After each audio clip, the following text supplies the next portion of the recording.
i do sada, vi ste navikli da vas uvek iznenadimo sa nekim od naših gostiju u emisiji Kroz ključaonicu. Ovog puta smo odlučili da odemo korak dalje i da vas iznenadimo sa nekim novim. O kome se radi gledat ćete u narednim trenucima. Mi smo za sada napustili Beograd. Gde ćemo to ići, koga ćete gledati u našoj emisiji, gledajte u nastavku i ostanite uz nas.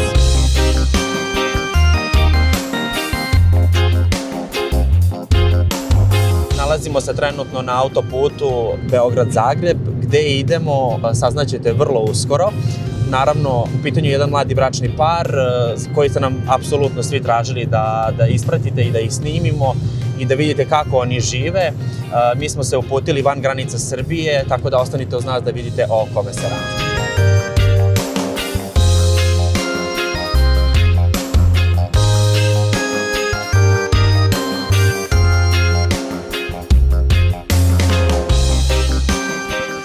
Kao što ste i videli u najavi, mi smo obećali da ćemo preći granicu Srbije i doći u goste kod jednog od najmlađih bračnih parova kod nas.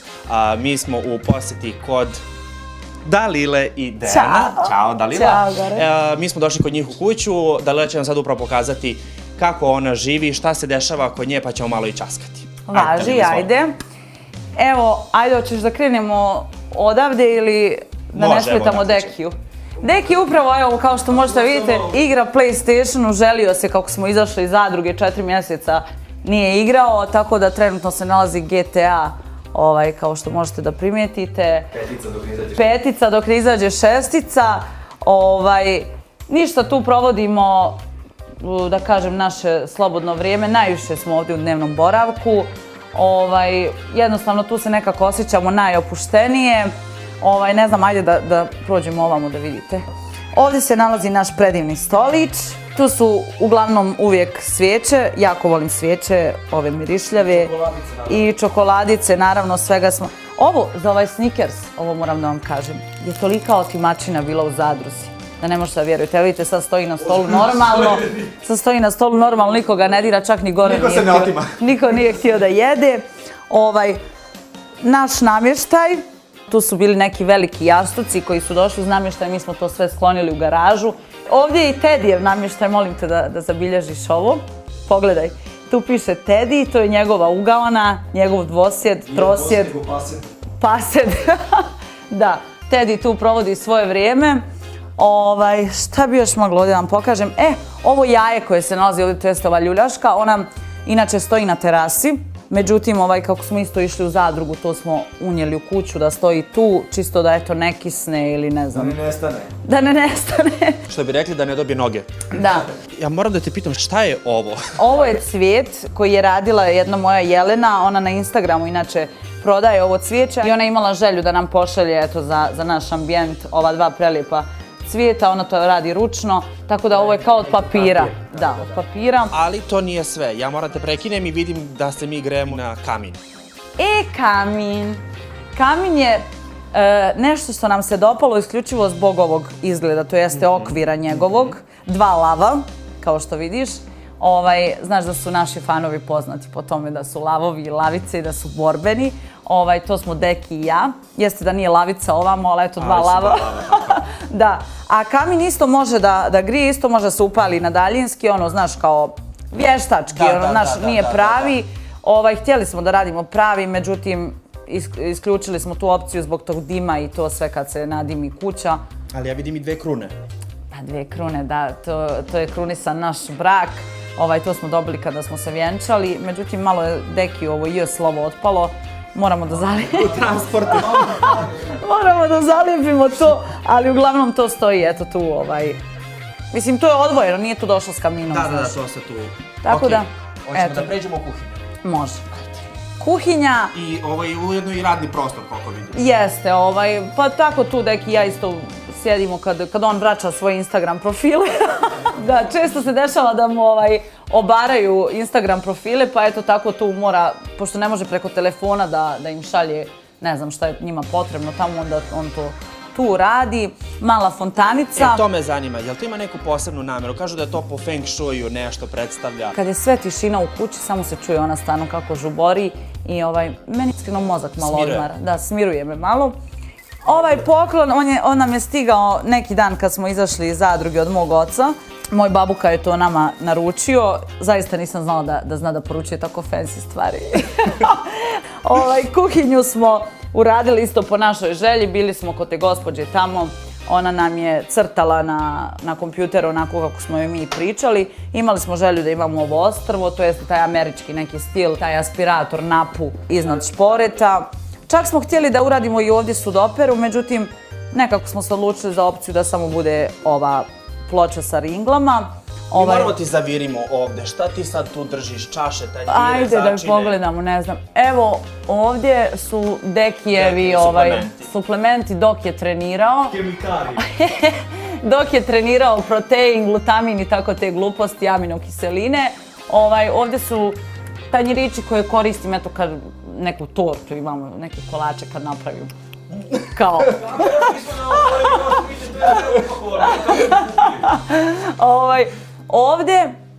Ovdje su malo čaše, malo šolje.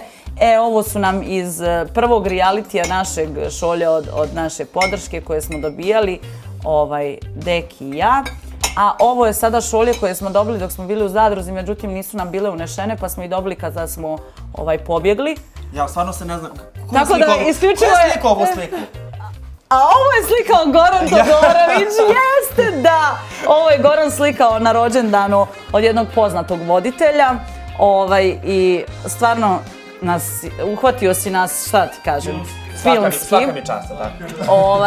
Tako da, eto te, kao što sam rekla, šolje smo dobili pri izlasku iz zadruge od naše drage produkcije, tako da bolje vam je kad pobjegnete dobijete stvari. Ovako kad ste unutra ništa vam ne daju.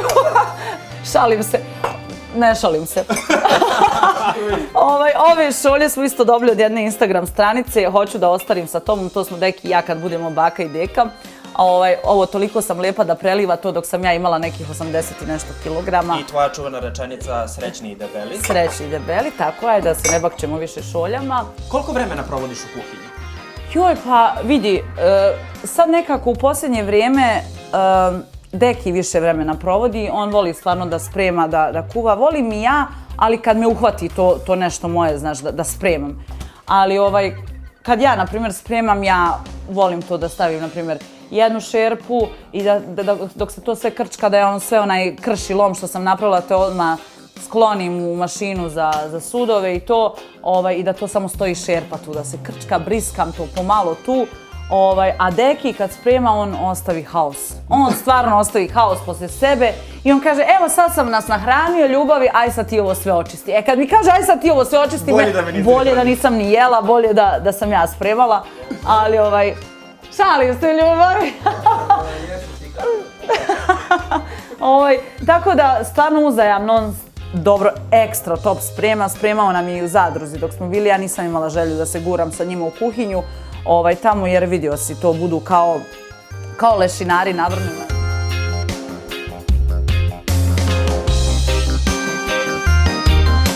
Ovo je malo intimniji dio i to ne volim puno da pokazujem, a možeš samo da kadriraš tamo. Ovo je medo zbog koga smo navodno izvršili bijeg, kako kažu naši dragocjeni novinari, to jeste vi, zbog medinih polivenih nogica. Još mu mokre nogice pođe svaku noć. Tako da to je taj medo, dobila sam ga od svog oca u zadrugu i stvarno sam vezana za njega i eto kažu da smo pobjegli zbog njega, neka bude da smo zbog njega.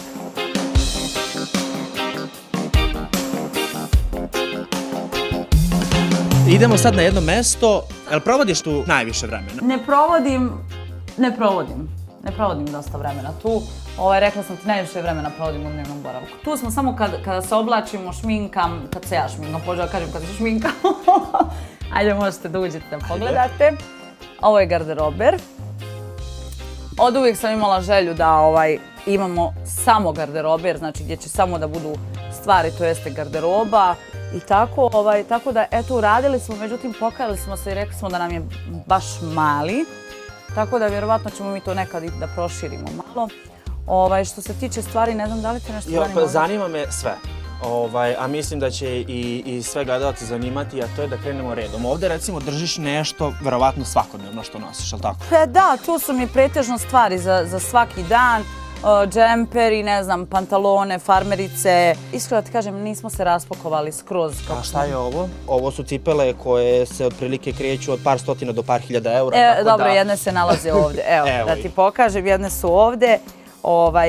Njih zaista volim da nosim, one su mi baš... Da li si ih obula 2 puta? Koliko vidim da je... Nosila sam ih u zadruzi dosta, ali imam još koje su mi, baš njih ne nosim toliko, nisu baš udobne, iskreno ti kažem. I izbjegavam štikle da nosim, ne znam da li si to primijetio, ja sam ti većinom u sportskoj opremi, tako da eto imam ove isto patike koje sam možda 2 puta, ovo su Michael Kors patike.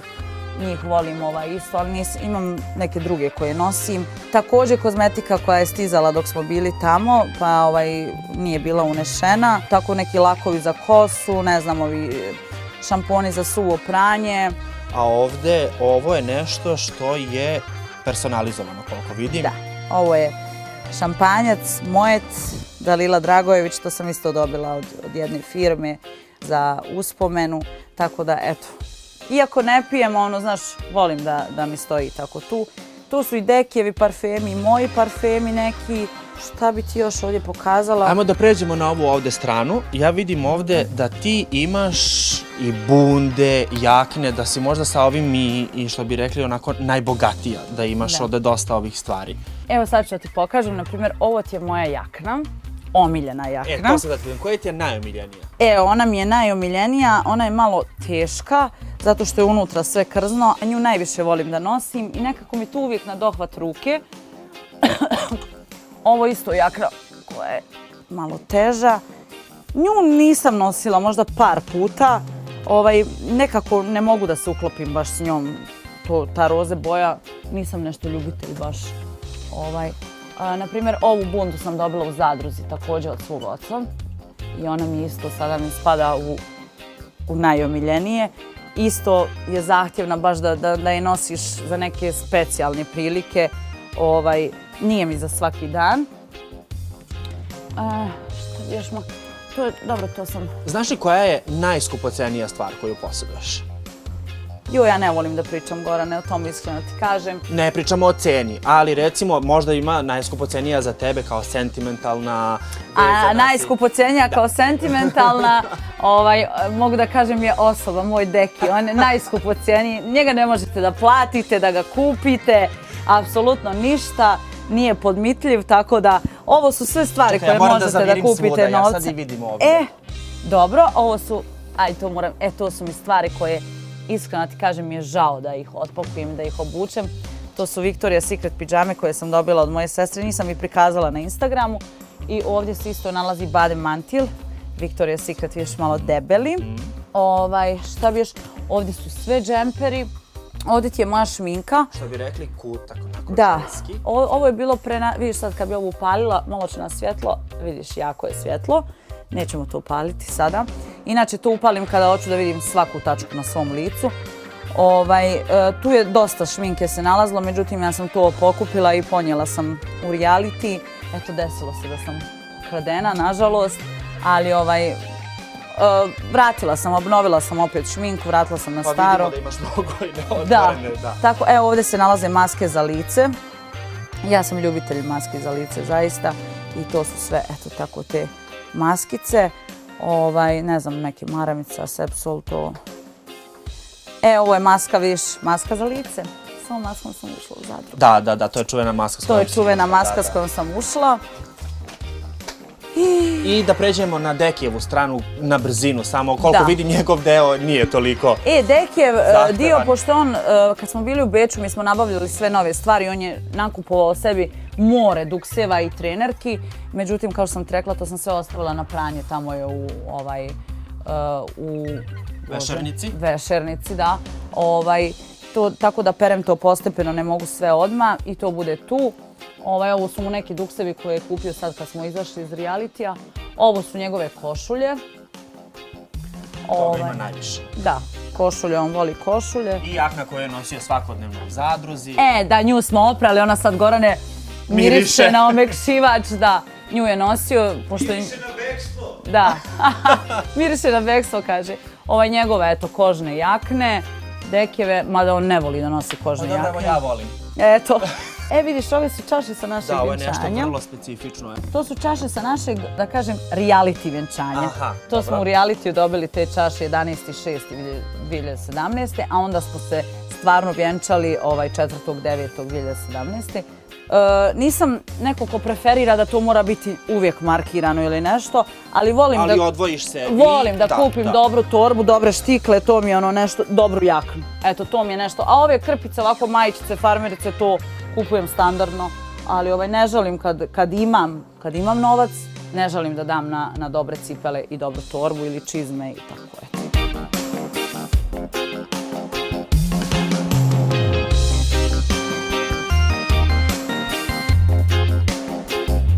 Dalila, hvala ti što si nas ugostila i što si nam otvorila vrata svoga doma. Ja se nadam da se svim našim gledalcima dopalo ono što si ti njima pokazala i da će ostati iz nas i uz sljedeću epizodu emisije Kroz ključaonicu. Tako da još jednom hvala ti puno i nadam se da ti nismo puno dosađivali.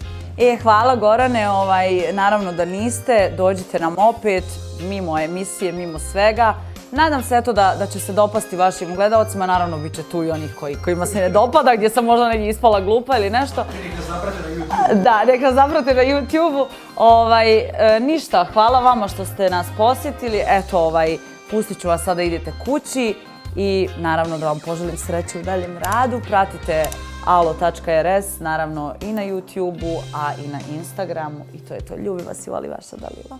Ćao!